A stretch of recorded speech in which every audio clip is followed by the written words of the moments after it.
Jadi barang siapa orang yang mengenal diriku, niscaya akan dia mengenal kekuasaanku. Ini nafsahu. Kalau kita tidak teliti di dalam membaca hijaiyahnya, bisa-bisa kita mengartikan diriku. Diriku itu diri keakuannya aku manusia. Nah, ini kita harus berhati-hati dalam mentelaah daripada setiap perbuatan tersirat. Nafsahu adalah sebuah kodrat diri yang dikatakan nafs, seperti yang pernah saya bilang, kita bicarakan selama ini. Nafs itu adalah diri batin atau diri tersirat. Nah, di sini ada kata syahu, ya, yaitu manusia berkodrat akan aku. Di sini akan kita cari apa kodrat keakuan tadi. Nah, ini keakuan ini berawal dari hijaiyahnya aras ha domahu. Artinya kalau aras ha kekuatan, domahu adalah rahasia atau tersirat. Jadi sebuah kekuatan yang dirahasiakan, sebuah kekuatan yang rahasia. Ini wujudnya adalah ada dan tiada. Ini menuju keakuan Allah yang mana hakikat dari kata kalamhu yang berasal dari kalam la, tiada, tapi adanya aku, dan menisbatkan ketiadaan Tuhan, artinya adalah tajalli Allah. Aku berawal daripada diri dan aku ingin menjadi Tuhan, maka ku jadikanlah umat atau sesuatu yang menyembahku, yaitu diri. Dari mana wujud munculnya diri rahasia itu? Ini yang harus jadi perhatian kita. Dari mana datangnya munculnya diri rahasia? Seperti apa munculnya? Maka kita lihat kembali dari apa yang pernah kita pelajari. Ada himpunan kodrat yang berhayat kepada sifat dan zatnya Allah, yaitu nur dan zat. Nah, ini dikatakan dengan sifat dan zat, yang mana wujud sifat itu menuju nafsahu tadi dengan berjalannya ma'rifah terhadap tajalli batin diri, yaitu yang dikatakan nafsiyah. Naf adalah diri, sin nas nur, adalah zat. Siapa diri nur, siapa diri zat? Nafsiyah, iya. Nafsiyah kalau diambil dari hijaiyahnya, nafsin sin dengan nur dengan zat. Setelah bertajalinya dari 4 batin menjadi satu kodrat nafsiyah, maka nafsiyah mewujudkan 2 sifat. Sifat pertama dikatakan fizat, sifat kedua dikatakan dengan fisifat. Fisifat itu apa? Bersifatnya Allah pada sifatnya. Hayatnya adalah nur. Jadi kalau nurnya sudah berdiri, inilah nurani yang diwasilahkan kepada Adam yang pertama. Itu yang pertama, itu wasilahnya. Jadi diri nurani bagi diri adalah Adam bagi jasad. Mana adalah zat. Apa itu zat? adalah kodrat awal Muhammad jadi. Batang tubuh Muhammad itu berasal dari zatnya Allah, makanya tidak bisa dilihat. Zat inilah yang menjadi suatu kekuatan. Jadi mana diri yang rahasia? Nah, setelah terjadinya hayat kehidupan Allah, di antara dua kehidupan tadi terjadilah tajalli kehidupan yang kita sebut dengan tajalli Allah, yaitu dinas sirat, yaitu wujudnya manusia dari rahasia atau tersirat dari perpaduan nur dan zat yang bertajalli sebagai kodrat. Ada kodrat kepada zat dan ada kodrat kepada sifat. Dengan adanya kekuatan zat dan kekuatan sifat tadi, ini membentuk sebuah diri bernama nafsiyah, diri yang muncul, yang tidak nur, yang tidak zat, tetapi adalah diri halus, dinamakan diri al-haq. Akhirnya kalau memang diri al-haq itu sudah ada, baru kita paham diri bersifat itu adalah manawiyah, diri berkodrat itu adalah salbiyah.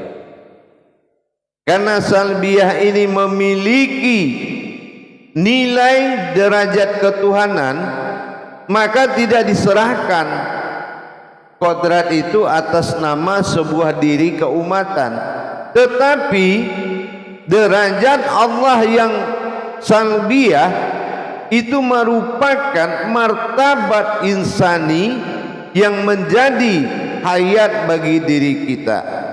Berpadunya martabat insani dengan martabat Allah, yaitu berpadunya dua martabat insan tadi, martabat sifat dengan martabat zat.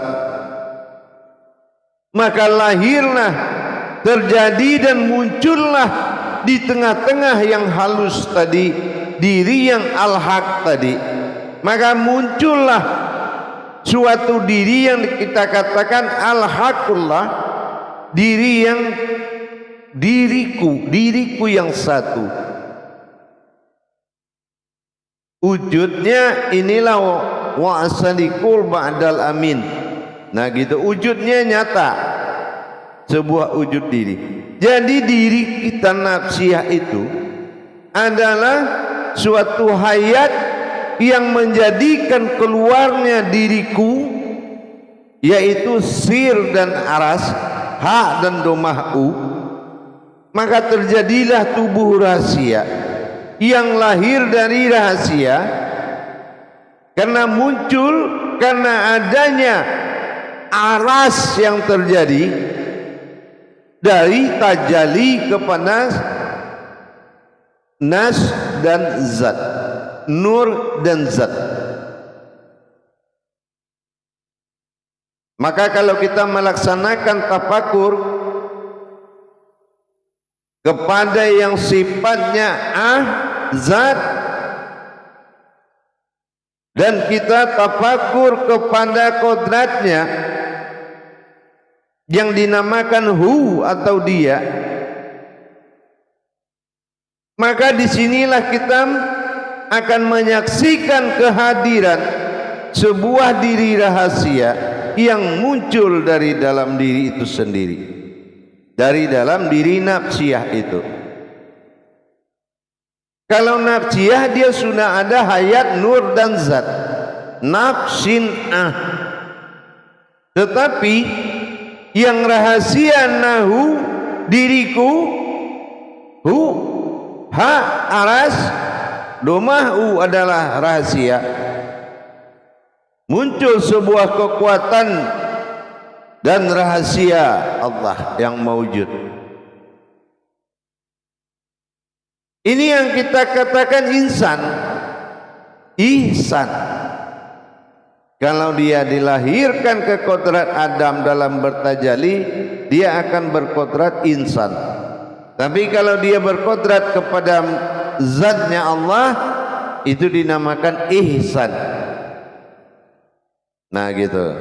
Jadi kalau kita tahu bagaimana lahirnya diriku tadi, nafsahu, di dalam nafsiyah tadi, maka kita harus melaksanakan tadabbur diri dengan mendirikan atau al-malik, al-maliki yaumiddin, mendirikan diri yang menyembah di dalam Islam. Bagaimana diri yang menghadap Allah yang akan dihadirkan? Lahirnya nafsahu dalam nafsiyah menjadikan tubuh lahu akan semakin jelas. Dirihu, tubuhnya lahu. Apa yang dikatakan tubuh lahu?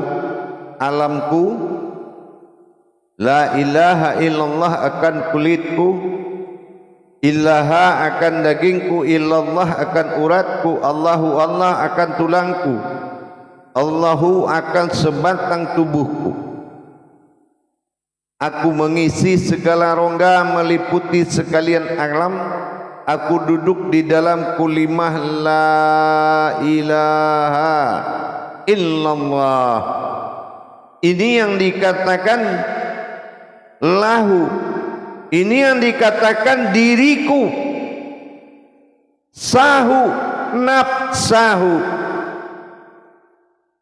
Inilah yang muncul. Dikatakan diri dalam diri. Diri sifat dan diri zatnya Allah. Diri sifat adalah nur, wasilah daripada Adam. Diri zat adalah kodrat daripada Muhammad. Waruhi, penyempurnaan. Itu datanglah suatu kodrat diri, dinamakan dengan hu, atau dikatakan nafsahu. Ini adalah diri rahasia yang datang dari hasil tajalli sifat dan zatnya Allah. Seperti layaknya sebuah cabai, kita bisa saja mengikuti cabai itu dari hijau sampai ke merahnya. Tapi di balik itu ada pedasnya yang kita tidak tahu, tumbuh mengikuti. Ini yang diri rahasia. Innallaha innal insanu masakinatul wal maridu. Sesungguhnya kamu berasal dari rahasiaku, tidak ada yang tahu kecuali dirimu sendiri. Itu yang diri rahasia.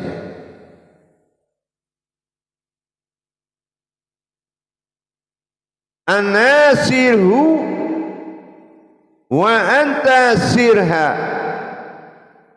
Aku berasal dari rahasiamu dan kamu berasal dari rahasiaku. Disinilah kita benar-benar mengimani kata nafsahu itu muncul di dalam diri nafsiyah, hasil perpaduan tajalli dua fisifat dan fizat. Bertajalinya fisifat dengan fizat melalui diri batin bernama batin nafsiyah. Maka nafsiyah ini akan memunculkan wujud diri bernama nafsahu.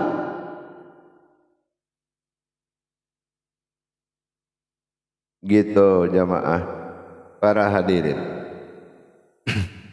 Jadi dengan kita memiliki Tajalli perjalanan rohani menuju diri dan diri menuju wujudnya. Ini kebenarannya sudah sangat tinggi.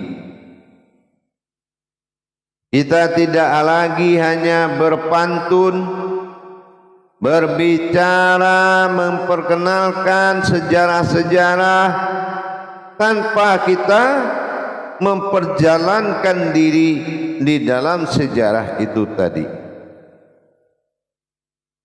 Inilah yang dikatakan sifat tajalli. Apakah kita sudah bisa melaksanakan tajallinya dari apa yang kita kaji? Kalau sudah bisa, alhamdulillah, itu sudah bagus. Maka akan kita tahu mana batasan umat dan mana batasan Tuhan dalam diri. Batasan ini yang dicari. Kalau batasan ini dalam Al-Quran disebut as-sajadah, batasan. Jadi kalau kita sudah belajar, insya Allah melahirkan diri rahasia dari dalam diri itu sendiri. Ingat, berwasilah manawiyahnya Allah bersifat pada sifat manawiyah. Maka berdirilah 7 kodrat besar. Kodrat iradat, ilmu, sama, basar, kalam, hayat, berkodrat pada nuraninya Allah. Dan bagaimana dengan salbiyah? Salbiyah adalah kodrat zat bagi Allah. Bagaimana pengisbatan tentang kodrat zikir-zikir zatnya Allah menghimpun? Tentu harus kita kenal dulu. Kita harus mendirikan 5 kodrat di dalam salbiyah itu untuk bertajalli mewujud kepada nafsiyah. Dalam masa nafsiyah inilah akan muncul sesuatu kodrat yang bernama diri yang berdiri. Ini yang dikatakan dengan nafsahu, yaitu sebuah diri sir atau diri rahasia. Itu akan muncul dia dengan kita mengamalkan diri nafsiyah itu. Jamaah yang dirahmati Allah rahimakumullah. Dengan adanya perjalanan-perjalanan rohani yang sedang kita lakukan, semoga Allah mengijabah. Kenapa? Bidalihi marifatul haq fil ilmi. Dalilku adalah kebenaran dari sebuah ilmu. Jadi bukan sebuah catatan, tapi sebuah dalil. Siapa yang berdalil adalah pewaris para nabi. Siapa pewaris para nabi? Adalah al-aulia wal ulama. Siapa aulia itu? Yaitu orang yang sudah arif billah. Siapa yang arif billah itu? Kodratnya, jasadnya adalah sifat dan zatnya Allah. Jadi dengan adanya kita mentajalikan kodrat-kodrat Allah pada diri, semakin kita mampu melaksanakan, semakin besar dan tingginya marwah ketuhanan itu datangnya. Insya Allah pada jemaah, dengan berdirinya diri nafsiyah tadi, nanti akan bertolak ukur kita untuk mendapatkan nafsahu ini, tentunya dengan kita mengkaji satu persatu dari 5 salbiyah. Wujud, kidam, bako, mukalifatul hawadis, qiyamuhu binafsihi. Kita harus paham bagaimana yang dikatakan wujud, apa itu wujud, apa itu kidam, bagaimana pelaksanaannya, apa itu bako, apa itu mukhalifatul hawadis, apa yang tidak serupa dan apa yang dikatakan qiyamuhu bi nafsihi, apa yang dikatakan berdiri sendiri. Nah, inilah jawabannya.